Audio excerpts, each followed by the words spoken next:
So I finished all the quilting and now I'm trimming up. I've trimmed up 3 sides, but I thought I'd just trim that last side so that you can just see it's the simplest trimming. So I use a nice big ruler if I can, on a nice big board is the ideal, but of course if you've got smaller things it can still work for you. So I'm just going to trim along this edge here, just so that I've got a nice straight edge to my quilt ready for binding.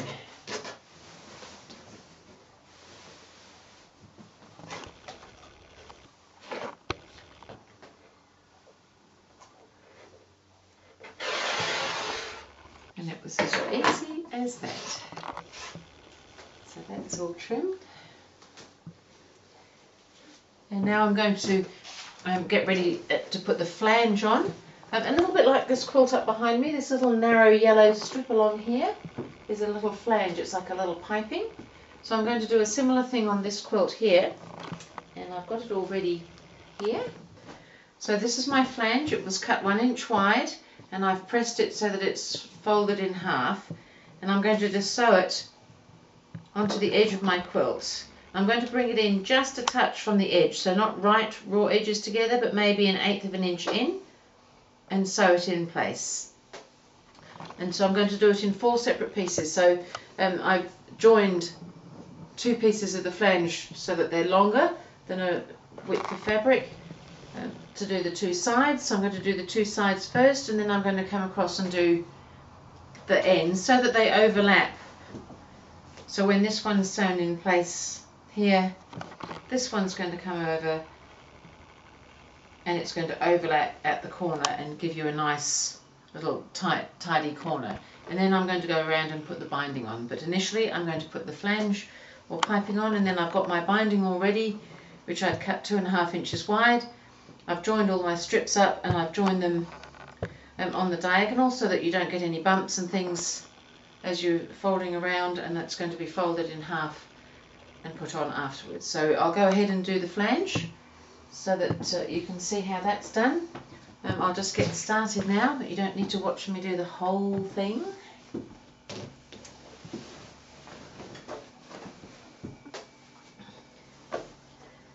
So I'm just going to come up here, and as I said, I'm just going to put it very close to that edge, but not right on the edge.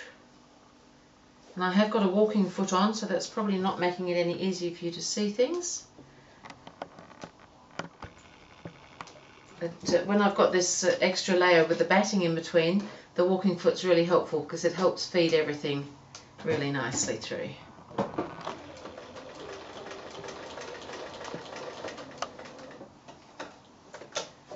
So that's really that simple. I've just got to sew all this on first, keeping it all nice and straight.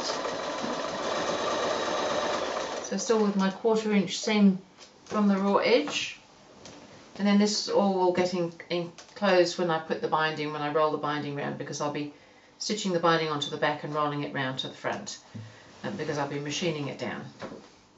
So that's about it for the time being. I'm just going to keep on putting my little bit of flange on. So I've put all that flange on. So I've stitched all the way around with my little strip in place here, and you can see at these corners here I've just overlapped that so you get a nice sort of square corner thing going on there. And so that's all the way around the quilt now on all 4 sides. So I'm ready to start putting my binding on now. So because I'm going to machine my binding down, I'm going to start by stitching the binding onto the back. So I've got my binding strip here, and I've folded over that first little bit because I'm going to start sewing just there, just to hold that in place, and I'm going to flip that over, leave a gap, and then start sewing with all the raw edges together all the way around. So we might just start here, and then I'll just go around that first corner so that you can see how I do the corners. So I'm just popping my quilt under my foot here, ready to start sewing the binding on. So I've just folded this little top edge over. Don't worry about this bit underneath, that's just my little bit of label there, just in case you're wondering what's going on there. And I'm just going to stop at the end of that extra little folded bit there, do a little back stitch and take that out. And then I'm going to fold this binding over now so that the raw edges are together, and I'm going to leave a little gap, probably a couple of inches from the folded corner, so that there's room to tuck the other end in when I get round there.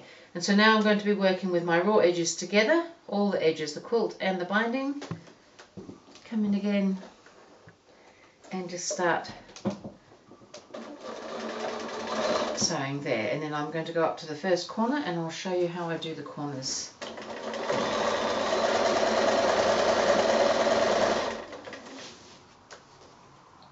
So it's just a matter of stitching, keeping those edges together just with a 1/4 inch seam allowance, and then when I get up to the corner I'm going to stop a 1/4 inch before I get to the actual corner. So just make sure that your little flange doesn't get caught and faced the wrong way on the other side there. So I'm going to stop just 1/4 inch before the end, and I'm going to do a little back stitch and take that out. And now with the binding I'm going to fold that diagonally so that it goes right through the corner of that quilt there, so that diagonal fold, so it's a sort of a straight but diagonally out through the corner of the quilt, and then flip it back down again so that the fold is level with those raw edges. And then I'm going to turn that around and I'm going to pop that back in under the machine. Let's quilt around here a bit so that I can then come along the other side, the next side. And I'm going to do that each time I get to a corner.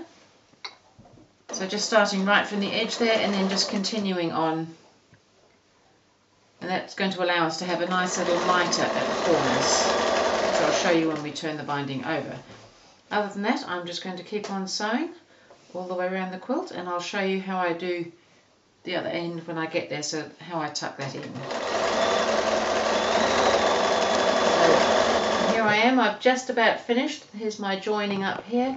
I've already trimmed off the extra bit of my binding fabric, just a little bit shorter than where I started sewing, so that it's going to tuck in. So we'll just get there and I'll show you how I tuck that in.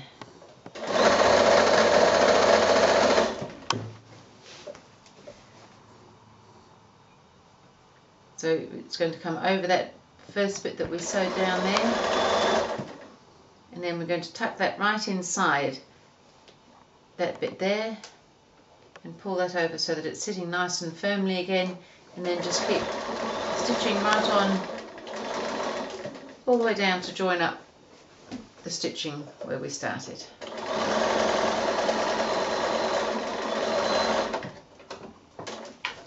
And so that's the binding stitched on.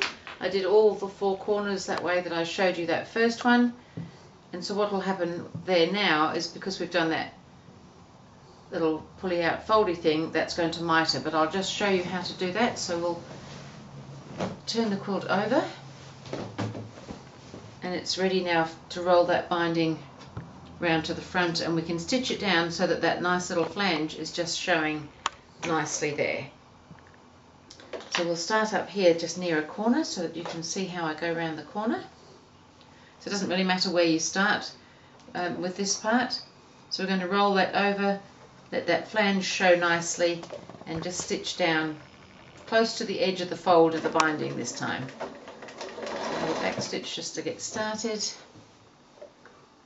and then come along here.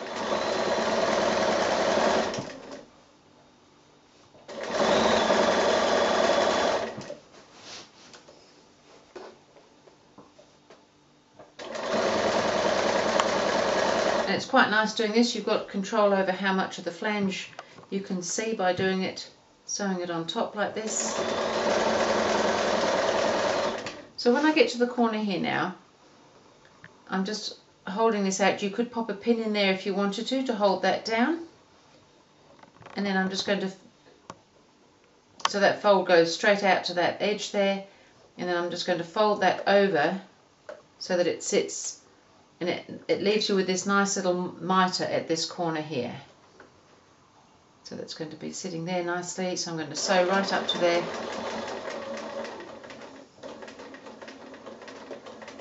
And pop a stitch in that bit there, and then I can lift my foot with the needle down because it's already stitched into this bit that's coming around the corner. Turn the quilt, and then I tend to just do a little back stitch, just a couple of stitches over that corner just to hold it in place firmly, and then continue on sewing around and stopping, or not really stopping, but doing each corner like that as I get to it. And you can see you've got a nice tidy little mitre sitting over the corner there. So I'm now just going to continue on sewing all the way around my quilt till I get back to the start, and it'll be finished. So the quilt is finished. I've finished sewing all the binding down. I've got this nice little flange which just helps frame the quilt a little bit, and I've got a nice stripy binding, a very delicious stripy binding in fact. And I'll just point out here where I've done the little join where I tucked in my end at the join of the binding, so that does sit open just a little bit. It never worries me, but if it was bothering you, you could just do a little hand slip stitch just to hold that down, but I have never had any difficulties with it. You can see on the back how the quilting's all gone because I've used a fairly plain back. The quilting shows up fairly well, so that's all sitting quite nicely. In fact, I'm quite pleased with the whole quilt really. So these were these delicious fabrics under construction by Nutex, and I had put a little piece of one of the edgings here which has got that information on it because that's what this quilt's all about, so that we know what the fabrics are.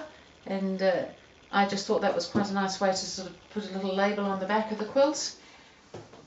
We now know that we have road cones and stop signs and warning signs and diggers and all sorts of things on the loose.